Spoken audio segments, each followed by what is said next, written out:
is lesson 2 of 12 rules for living, an antidote to chaos. Last lesson, we began looking at lobsters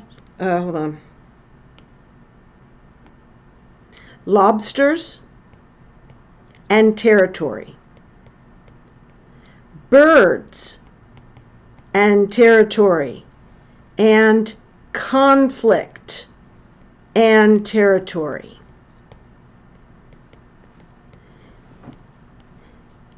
We were exploring the way nature works with certain animals and how they must have a place to live, to eat, to be secure, and how they fight to maintain these spaces of their own. After that, we looked at the neurochemistry of defeat and victory. It is very interesting to notice that lobsters have the same neurochemistry as human beings when it comes to defeat and victory. When a lobster is defeated in a battle, he loses serotonin and becomes depressed and begins to hold himself in a defensive posture. He begins to look like a loser. It is the same with human beings. When they are depressed and they feel like a loser, they manifest this in their physical posture. They slump over and look down and look like a person who expects to be attacked. And this in itself brings on attack. After that, we looked at the principle of uneven distribution. Price's law. Principle of uneven distribution.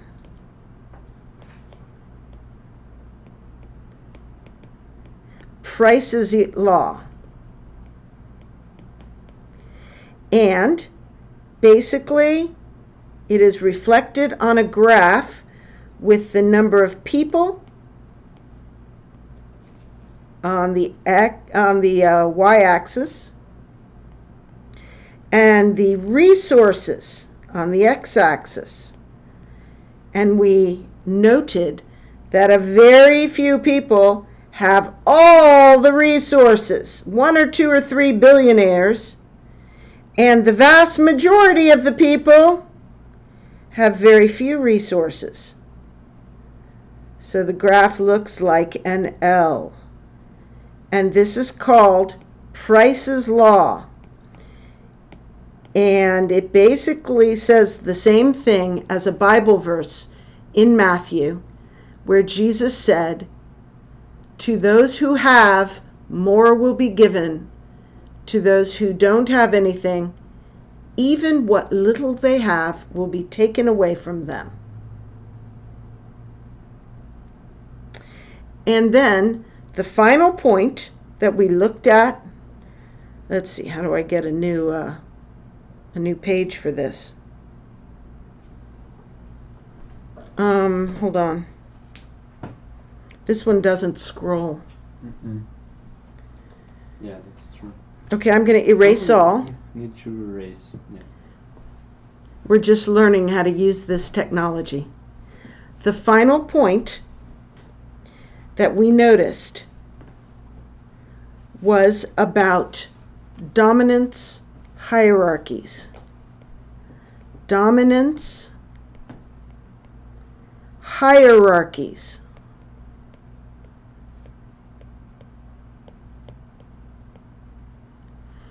If a person has high serotonin, they are likely to be a winner, a person who has more. If a person has low serotonin, they are likely to be a loser, a person at the bottom of the hierarchy. And this fact of culture is, as Jordan Peterson put it, unspeakably ancient. In other words, it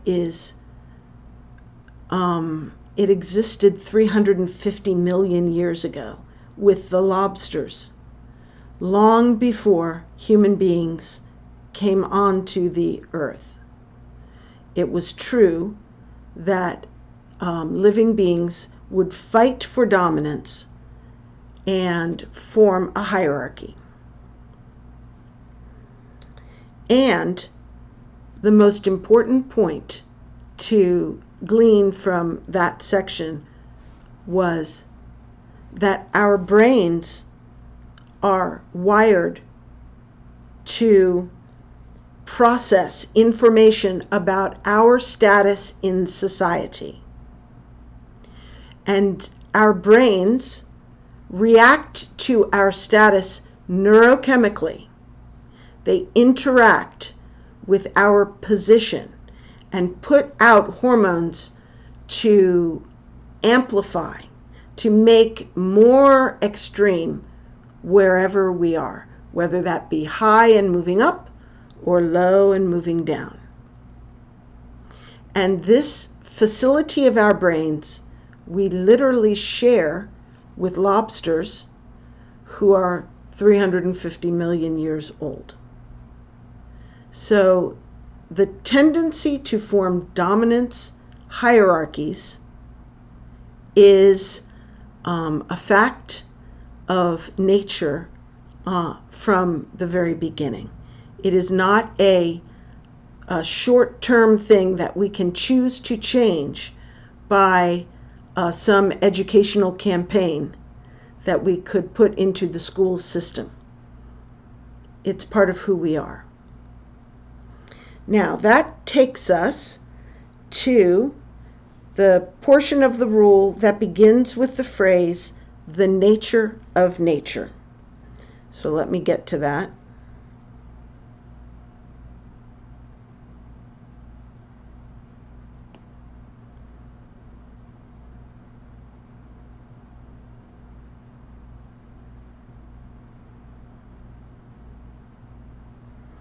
Okay, here we are at the nature of nature.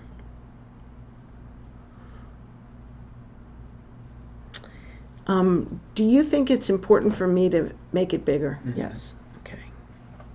Because that very much makes it hard for me to see where we're going with it. Mm-hmm. Okay. Let's go with the nature of nature. This begins the difficult philosophical part of the chapter. Jordan Peterson is drawing from evolutionary biology. Now, I want to say a word from the outset about my views about evolution versus creation. I want to point out that there is no true incompatibility between some of the ideas of evolutionary biology and the broad concept of creation. In the United States, people are very obsessed about separating the two and saying, if you are a Christian, you must deny science. If you are a scientist, you cannot be a believer in God. However,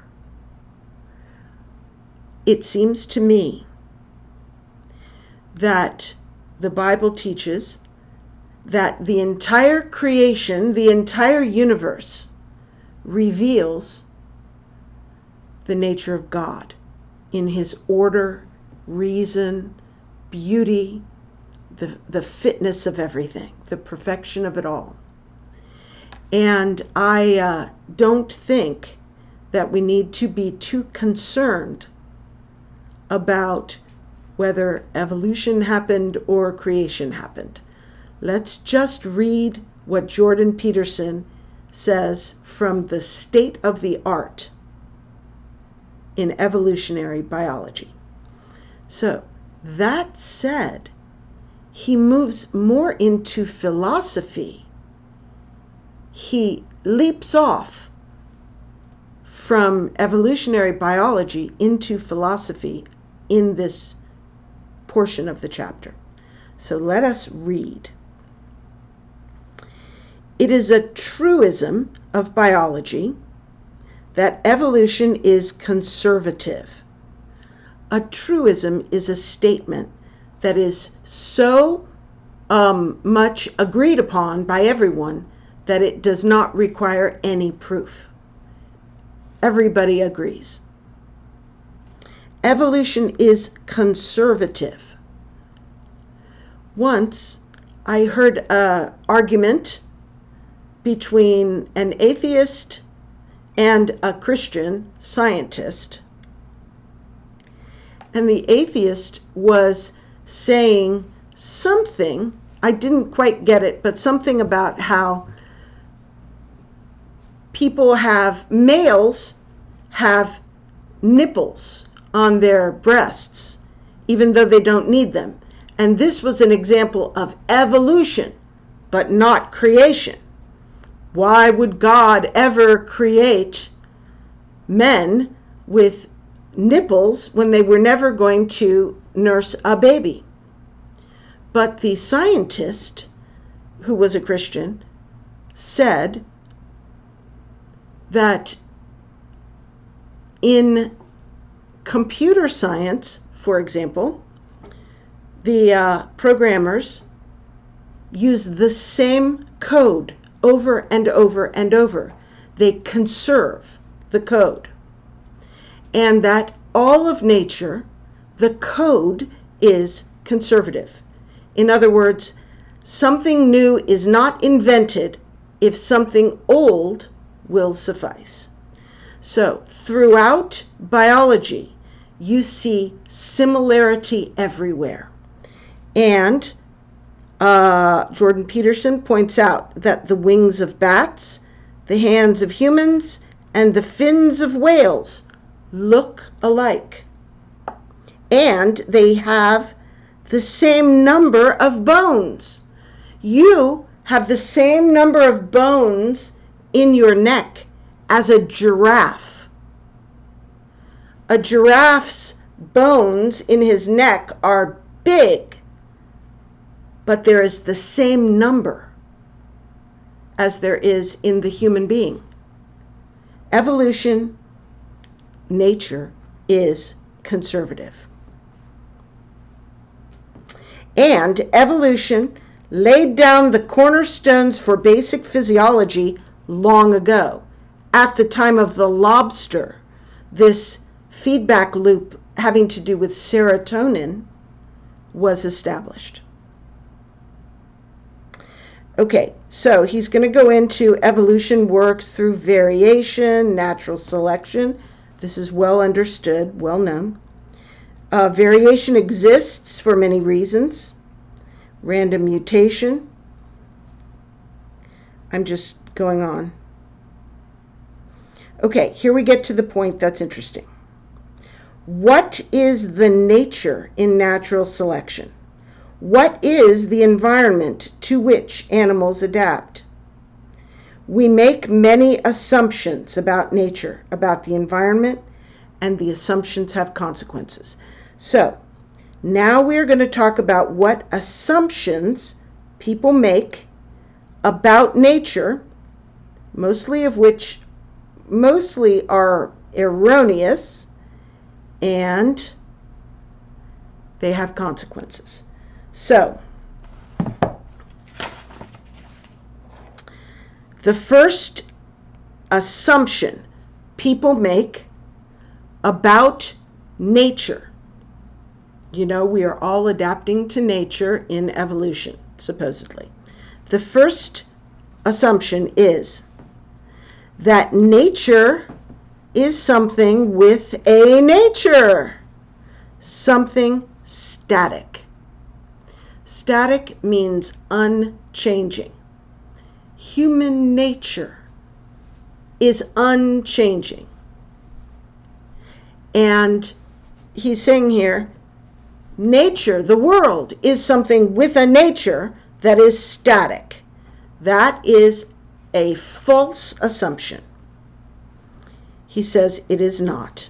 It is static and dynamic. Dynamic means it changes. Static means it stays the same. So this seems like a paradox. It is both static and dynamic. Both static and dynamic at the same time. The environment, the nature that does the natural selection, the environment itself transforms. The environment transforms. The famous yin and yang symbols of the Taoists capture this beautifully.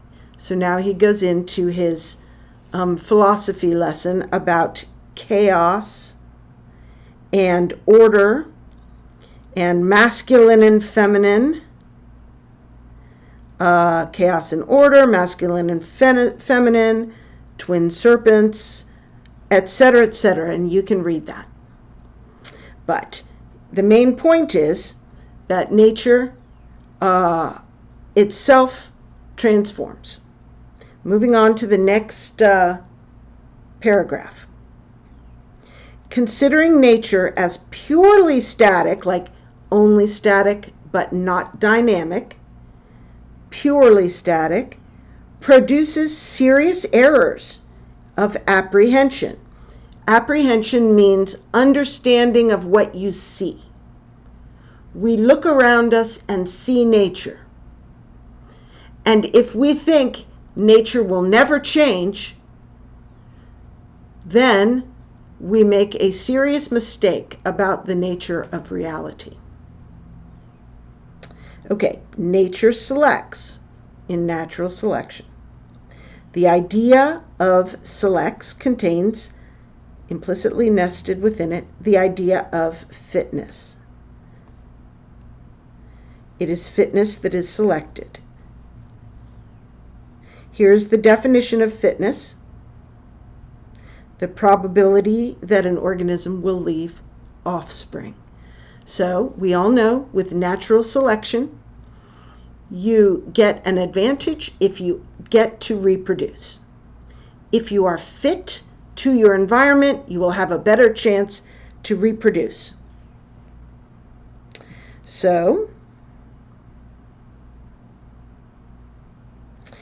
if nature is static, then evolution will be linear. It will be a never-ending procession of linear improvements to a certain ideal, a pinnacle. And in the Victorian era, we had the idea that natural selection operated until it reached a pinnacle, a perfection in man, and that man was the pinnacle. But nature is not a static selector in a simple sense. Okay, now this is a very kind of a beautiful way of putting it. Nature dresses differently for each occasion. That's an analogy. Nature varies like a musical score, etc., etc., etc. The features that make a given individual successful transform and change. So maybe in one age, being aggressive and big and mean would give you an advantage, and in another age, being smart and cerebral would give you an advantage. So there is not a single characteristic or set of characteristics that will give you advantage. Thus, so we see, the theory of natural selection does not posit, that means suggest, creatures matching themselves ever more precisely, more and more, to a specific template. But more creatures are in a dance with nature. So, as creatures change, the nature around creatures are part of the system. So the system changes, and then the creatures must change again. It's like a dance. Moving on. Nature is not simply dynamic, not only dynamic either. Okay, not dynamic in a simple way. Some things change quickly, but they are nested within other things which change slowly. They are nested within other things that change slowly. For example, trees change more quickly than forests. Okay, leaves change more quickly than trees. Trees change more quickly than forest. Weather changes faster than climate. If it wasn't this way, the conservatism of evolution would not work, as the basic morphology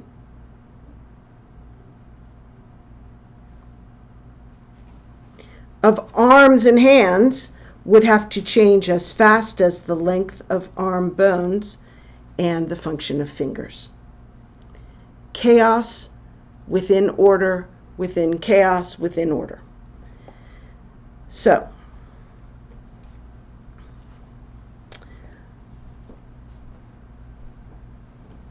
that's the end of that point.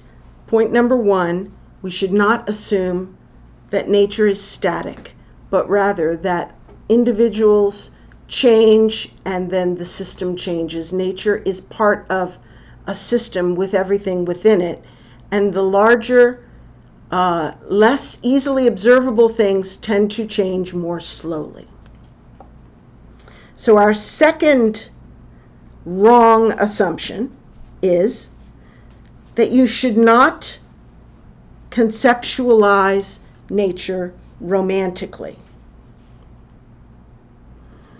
Some people think of nature as something pristine and paradisal. In other words, clean and beautiful. But actually, nature is also elephantitis and guinea worms, mosquitoes, malaria, starvation, AIDS, and the plague. So it is a mistake to think of nature as something romantic and beautiful. It is also something harsh and dangerous. And this brings us to our third erroneous concept, that nature is something strictly segregated from the cultural constructs that have emerged within it.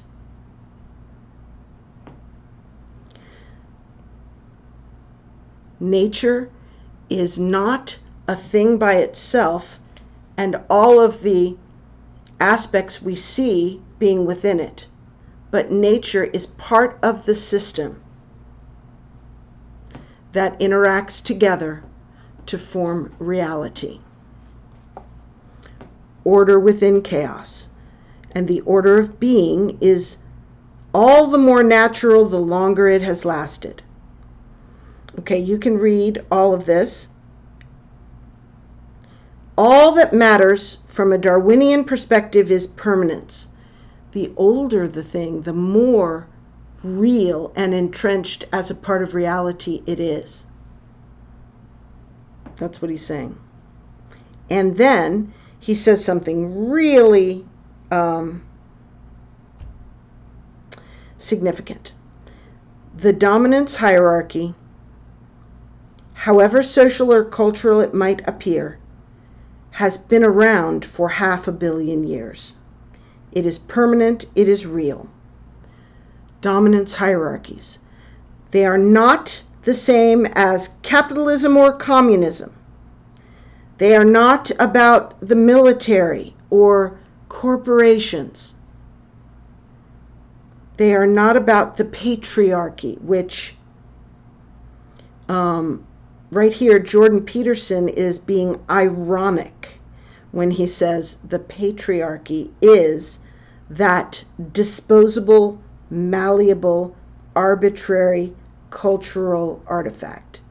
He is being ironic because it is so ridiculous the way people are pretending that we can just get rid of the patriarchy and teach boys not to have toxic masculinity.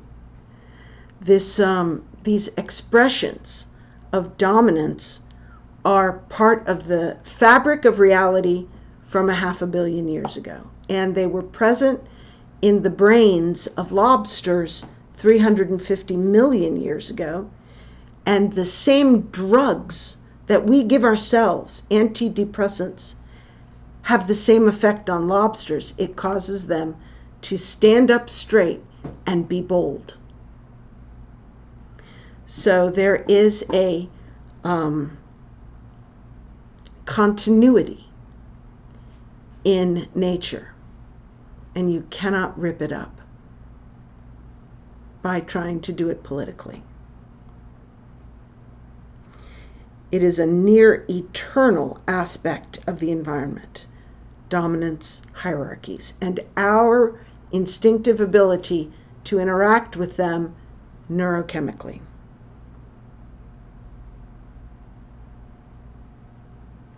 We were struggling for position before we had skin or hands or lungs or bones, before human beings evolved, according to Jordan Peterson.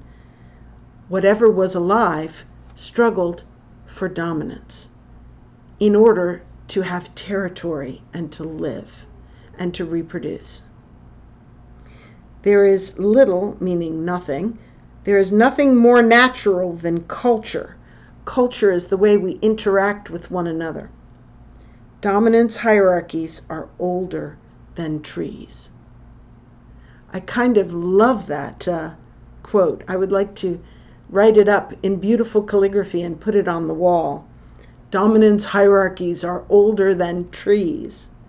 This is enough to get Jordan Peterson banned from every bookstore in the world if the left has their way.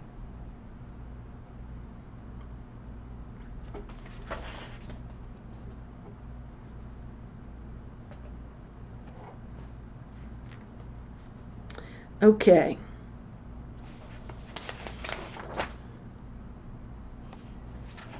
So hard for me to go from book to computer.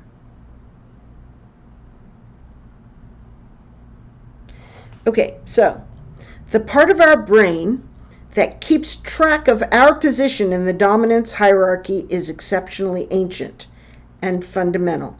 It is a master control system. The part of our brain that understands our position controls everything in our lives. Our perceptions, the way we see things, our values, what we think is important, our emotions, how we feel, our thoughts, and our actions. All of these are controlled by the same portion of our brain that understands our position in the world from a dominance perspective. It powerfully affects every aspect of our being, conscious and unconscious. This is why, when we are defeated, we act very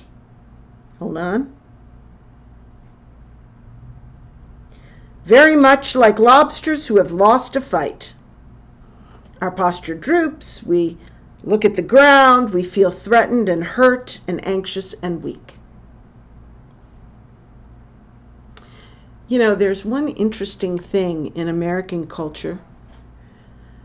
In American culture, we have a bit of a problem with African American culture being chronically at the bottom of the various races. And it is interesting. I noticed 30 or 40 years ago, when I was in my 20s, I was involved in a black community, a poor black community. And mothers were in charge of families, not fathers. And boys were not treated well at all. I was really shocked by how mothers treated their sons in the poor black community in South Carolina where I was living. And if a boy looked his mother in the eye, especially if she was reprimanding or telling him no or something, she would slap him and say, "Don't look at me, look at the ground."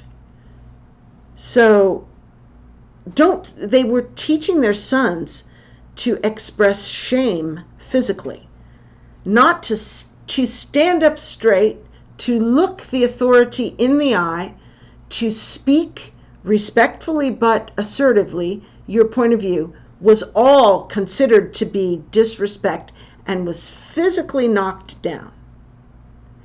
And the young adults, the men that we saw walking around the neighborhood, habitually walked with a stoop and a head down and wouldn't look at you. In the white culture of the same area where we lived, the very opposite was taught to boys. Even if they were in trouble, if they had done something wrong, their father, usually it was a father who disciplined them, not a mother, their father would say, "Stand up, put your shoulders back, look me in the eye, tell me what you did." And if the boy was to be punished, they would say, "Take it like a man," which means with an upright posture and not crying or wailing or anything. It's interesting to me, these different ways of training and socializing boys and the outcomes in the end with young men in those two cultures that I saw. Anyway, so we're up here. We, human beings, when we lose a fight, we act like lobsters. Not when we lose a fight. Well, our posture droops, we face the ground, we feel threatened, hurt, anxious, and weak. And if things do not improve, we become chronically depressed. Chronically means forever, just all the time. Depression is like an illness. It comes from brain chemistry. But if you are under stress and miserable for a long time, these chemicals become habitual, and even when things get good, you don't perk up. You don't get better. And when you are in this condition, you can't put up a fight, and you become an easy target for bullies. And the neurochemistry is the same between lobsters and humans. These things I've been underlining are true for lobsters and humans, and for the same neurochemical reasons. Very interesting.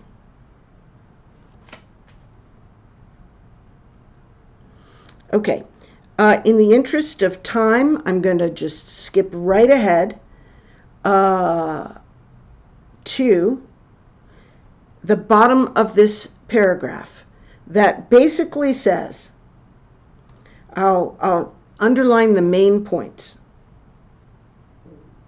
Low serotonin means more response to stress, less happiness, more pain and anxiety, more illness, and a shorter lifespan for humans and lobsters.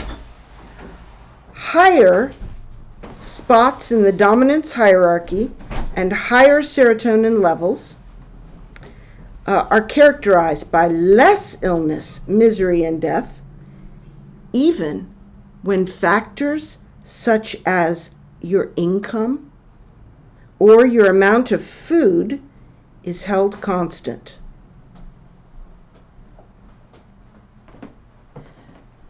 So it's not about money or quality of resources. If you have a low place in dominance hierarchy, you are going to have illness, misery, and death. The importance of this can hardly be overstated. So this is the most important point we can make, which is your level of serotonin, which is correlated to your perception of respect, that you are a high respect person, predicts your success in every area of life. So, let's think about what these areas of life are, top and bottom.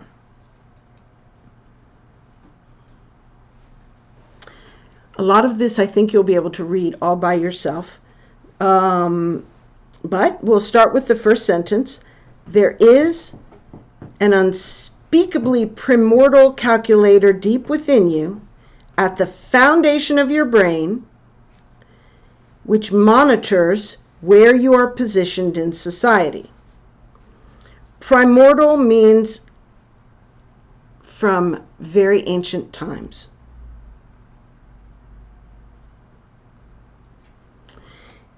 Let's scooch on here. All right, I'm going to summarize the next section, and you should try to read it completely on your own. And I'll highlight just a few important things. Basically, it's talking about the fact that at the bottom, toward the low level of the dominance hierarchy, everything is terrible. If you are a male, you get poor food and you can't get any girls, any sexual opportunities. And if you are a female, you have nowhere to live. You have no one willing to fertilize your eggs. You have no food. Also, you will have a fear all the time. You will be very reactive to any change because it's probably going to be bad. And your immune system will begin to shut down and you'll get sick all the time because your system is using all the energy just to be ready to respond to danger. By contrast, if you are on the high side, you are secure, you have the best food, you have lots of opportunities romantically, you are secure enough to be able to be generous, to be a good citizen, and good things happen to you. And you're not afraid all the time. You're not afraid that some horrible catastrophe will wreck your life, because probably it won't.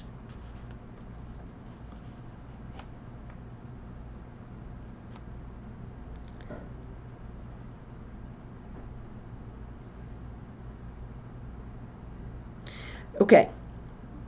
Now, sometimes our system of understanding where we are and how secure we are and how respected we are malfunctions. Something goes wrong. And when something goes wrong, you can start spiraling down. And this section talks about what happens, what it looks like when you are on a downward spiral. And we will look at, well, first, I just want to point out that Jordan Peterson has worked with people who are terribly depressed and malfunctioning, and he has discovered some things which can help put right their neurochemistry. And I'll point them out. Sleep. You are supposed to wake up in the morning at about the same time every day. And that routine helps you. Also, breakfast. You are supposed to have a fat and protein heavy breakfast as soon as possible after you wake up. No simple carbohydrates, no sugars, because they produce a blood sugar spike and rapid dip. You can read about why, but it is important not to eat sugar in the morning, but to eat maybe eggs or meat or cheese, something with fat and protein in the morning.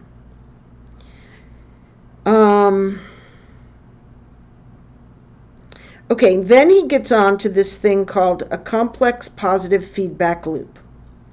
You should read this if you have any concern at all about your own ability to deal with things like drugs and alcohol.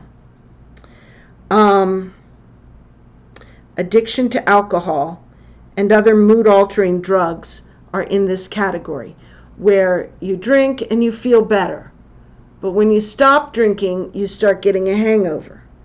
So you drink some more to feel better, but that makes you sicker and sicker and sicker. And the only way you can feel better is by drinking more. And before you know it, you're at the bottom of the heap. So that's a negative feedback loop. He also explains how it works with other problems, such as agoraphobia, right here, which you can read about, showing how people can essentially become mentally ill.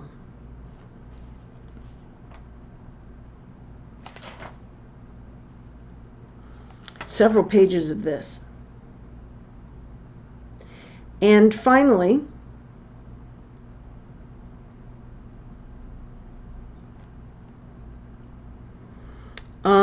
he talks about a type of depression that comes about like when you've been bullied, and how it can continue because of these feedback loops, even after you're an adult and you're no longer being bullied. Here we have that. And if you are in the category of someone who has been traumatized in the past, then he has some good advice coming up. Stay tuned. Let me see how much is left, whether we can finish today. Okay, we can finish today. The next bit, I keep losing my place.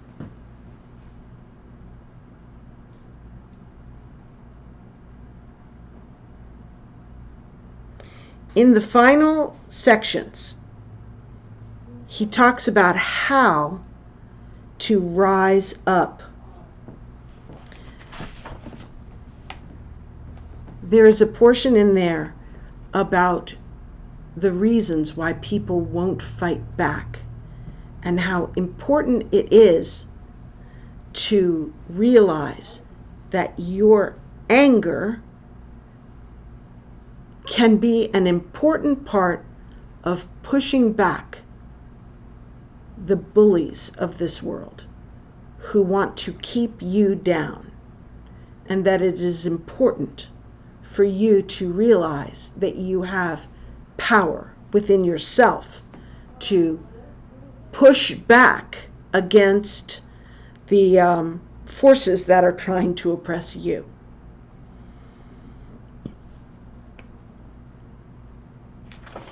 And then finally, he goes into a section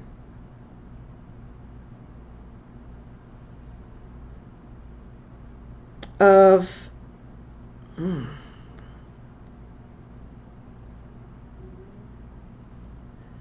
encouragements to, this is not working for me. Hold on. We may have to do without our PDF at the very end. It keeps bouncing back to the front. It only can get so far, and then it doesn't want to go any further. I was thinking I was going too fast, but I'm not sure now if I was. Okay, see now? It bounced to the top. We'll work on that and for the next cut one. that part. Okay. But maybe you can use this. Okay. I don't know. It's the right page. Okay, yeah, this is good. Okay, so let me think. Let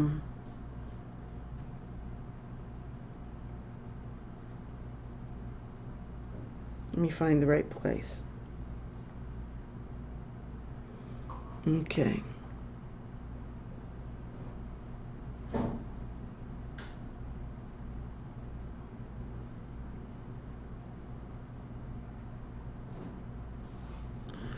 Okay.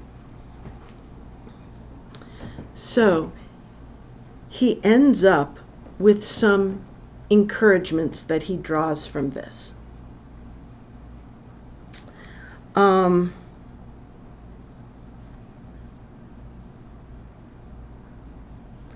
To stand up straight with your shoulders back means, and then he starts with a lot of images that basically boil down to being a hero. A hero. Build the ark. That was Noah. Guide your people through the desert. That was Moses. Speak a prophetic word that changes a nation. That's the prophets. He's finding inspiration in all of these heroes of history and of the Bible to say, stand up straight, put your shoulders back, believe in yourself. He says in here that if you move the muscles of your face one by one into a position that looks happy, by the end of the time you finish doing that, you will feel happier. He says that if you stand up straight and put your shoulders back, then something in your spirit will also stand up and you'll begin to go up. And he encourages us to take the example of the lobster, the victorious lobster, with its 350 million years of practical wisdom, and stand up straight with your shoulders back in order to begin to be a winner. So that's the end of the chapter. I hope you enjoyed it. Give us some questions if you have any, and we'll answer them in future videos. See you later.